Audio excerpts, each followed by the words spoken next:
শীতের দুপুরে বন্ধু বান্ধব পরিবার নিয়ে যদি বেরিয়ে পড়া যায় আর গন্তব্য যদি থাকে সেই ছোটবেলায় ফিরে যাওয়ার হাতছানি, তাহলে কেমন হয়?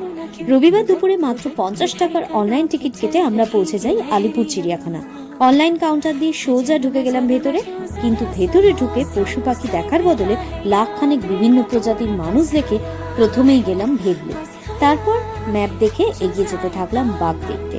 আর যাওয়ার পথে 50 টাকা উসুল করতে দেখে নিলাম লম্বা মুরগি, মাথায় গাছালা হরিণ, কুমির, জিরাফ, হাতিমশাই দেখলাম আমাকে দেখে মাথা নাড়ছে। তারপর দেখা হলো বাঘ মামার সাথে, সবাইকে উনি হেঁটে চলে পোজ দিচ্ছিলেন। তারপর আমরা চাদর পেতে মিঠে রোদে গা এলিয়ে বসে পড়লাম।